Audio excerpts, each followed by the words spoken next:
Magandang araw, Teacher Nilo Kaingat para sa Economics Kaalaman.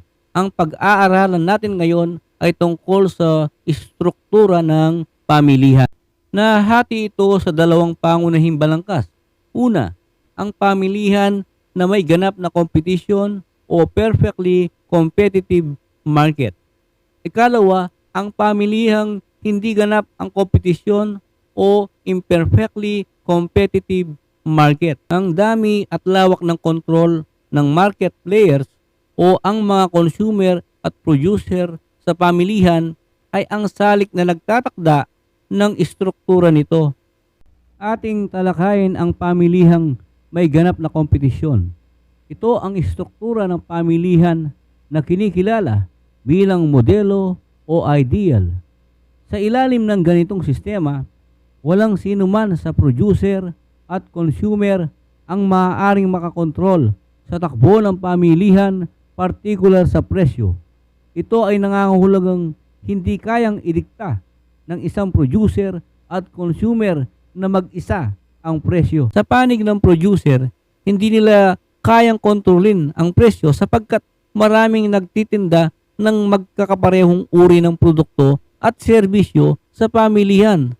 Dahil dito, ang consumer ay maraming pagpipilian kung saan at kanino bibili ng isang particular na produkto o serbisyo. Sa panig naman ng mga consumer, walang sino man ang may kakayahang idikta ang presyo dahil lubharin silang napakaliit kumpara sa buong bilang ng maaaring bumili ng produkto o serbisyo.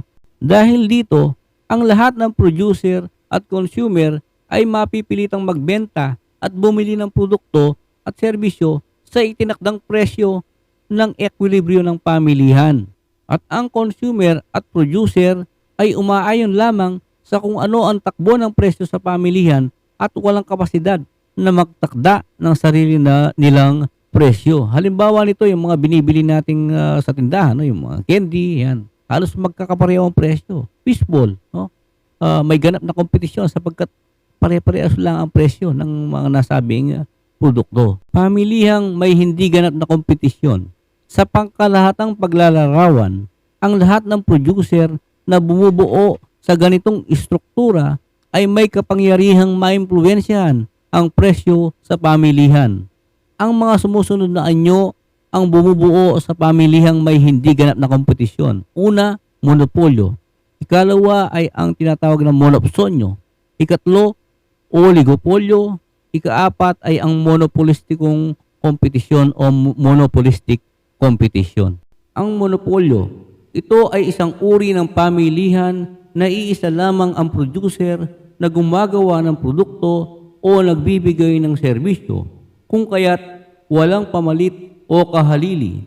Dahil dito, siya ay may kakayahang impluwensyahan ang pagtatakda ng presyo sa pamilihan. Ang mga consumer ay napipilitang tanggapin na lamang ang pagiging makapangyarihan ng mga monopolista. Halimbawa ng mga producer na nasa ganitong uri ay ang mga kumpanya ng kuryente, tubig at tren. Sa Tarlac, halimbawa nito ay ang serbisyo ng kuryente ng Tarelco, ng Concepcion Water District sa tubig at ang MRT, no, sa Metro Manila Rail Transit System, sa sistema ng tren. At dito sa Cristo Rey, ang halimbawa niyan ay ang OR-WAMCO, no, na nagbibigay ng serbisyong tubig sa Cristo Rey, Capas, Tarlac. Gayon pa man, hindi malimit makapagtutubo ng labis-labis ang monopolista sapagkat pupunahin ito ng mga mamimili at mapipilitan ang pamahalaan na makialam sa pamamagitan ng pagpapairal ng mga regulasyon sa operasyon ng monopolyo. May tinatawag na intellectual property right upang hindi basta magamit ang mga likhang produkto ng isang kumpanya o ng isang tao. Halimbawa ng intellectual property right ay ang tinatawag na copyright. Ang copyright ay isang uri ng intellectual property right na tumutukoy sa karapatang pagmamay-ari ng isang tao na maaaring kabilang sa mga akdang pampanitikan o literary works o akdang pansining, artistic works.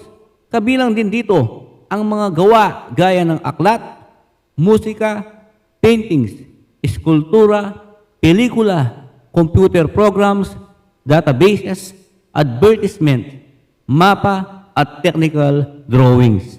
Ang patent naman ay pumuprotekta sa mga inventor at kanilang mga imbensyon. Ito ay pinagkakaloob ng gobyerno sa isang inventor upang mapagbawalan ang iba na gawin, gamitin, ibenta, iangkat, at iluwas ang imbensyon niya. Maaaring isiwalat sa publiko ang detalye ng kanyang imbensyon sapagkat ang impormasyong ito ay maaaring gamitin sa hinaharap para magkaroon ng inobasyon at pag-unlad dahil sa kanyang nagawang imbensyon. Ang trademark naman ay ang paglalagay ng mga simbolo o marka sa mga produkto at serbisyo na siyang nagsisilbing pagkakakilanlan ng kumpanyang may gawa o nagmamay-ari nito. Halimbawa nito ay sa sapatos, ang Nike, no? Ang kanyang simbolo ay yung check. No? Sa kotse naman yan, ang Toyota, meron ding sariling logo. No? At kung sa pagkain yan, ang halimbawa niyan ay ang Jollibee. No? Ang kanyang simbolo o trademark ay ang bubuyog. May tinatawag na natural monopoly o iyong mga kumpanyang binibigyang karapatan na magkaloob ng serbisyo sa mga mamamayan. Ito ay dahil sa kaya nilang gawin ang mga produkto at serbisyo sa mas mababang gastos. Halimbawa nga niyan ay ang Tarelco. No? Binibigyang karapatan ng pamahalaan niyan. Kasi nga, isipin mo na lang kung dalawa ang service provider ng kuryente, no? Dito sa Tarlac, ang Tarelco na nga lang, no? Salasalabat o buhol-buhol ang mga kuryente. Kung magiging dalawa o tatlo ang service provider ng kuryente, di lalong magkakabuhol-buhol. No? Mamumroblema lalo ang bayan natin. Kaya, pinibigay na lang sa Tarelco sapagkat kaya naman niyang ibigay ang serbisyo sa mas mababang gastos. Sa monopsonyo, mayroon lamang iisang mamimili, ngunit maraming producer ng produkto at serbisyo. Sa ganitong kalagayan, may kapangyarihan ang consumer na maimpluwensyahan ang presyo sa pamilihan. Ang halimbawa ng monopsonyo ay ang pamahalaan, sapagkat ang pamahalaan ang nag-iisang kumukuha ng serbisyo at nagpapasahod sa mga pulis, teacher, sundalo, bumbero, traffic enforcer at iba pang mga pampublikong serbisyo. Dahil ang pamahalaan ang nag-iisang kumukuha ng serbisyo ng mga nabanggit bilang empleyado, ito ay may direktang kapangyarihan sa pagtatakda ng halaga ng pasahod sa mga ito. Sa oligopolyo, may maliit na bilang o iilan lamang na producer ang nagbebenta ng magkakatulad o magkakaugnay na produkto at serbisyo. Sa ganitong uri ng pamilihan, may kakayaang ang producer na maimpluwensyahan o madiktahan ang presyo na umiiral sa pamilihan. Halimbawa ng ganitong uri ng produkto sa pamilihan ay ang simento, bakal, ginto at petrolyo. Maaari nilang gawin ang hoarding o ang pagtatago ng produkto upang magkulang ng supply sa pamilihan na magdudulot ng pagtaas ng pangkalahatang presyo. Maaari ding maganap ang konsepto ng kartel o samahan ng mga oligopolista. Nangangahulugang nagkakaroon ng putsabahan o pagkakasundo ng mga producer o alliances of enterprises. Hindi pinahihintulutan ang pagkakaroon ng kartel sa ating bansa at upang mabigyan ng proteksyon at isulong ang kapakanan ng mga consumer ayon sa itinatakda ng Consumer Act of the Philippines o Republic Act 9374 na isinabatas noong April 23, 2011.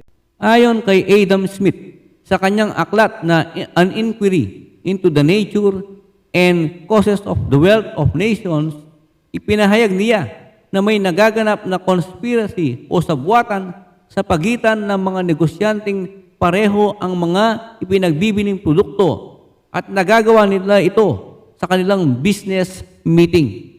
Ang mga negosyante ay nagkakaroon ng pagkakaunawaan sa pamamagitan ng sabwatan sa pagtatakda ng presyo ng mga produkto at serbisyo sa pamilihan.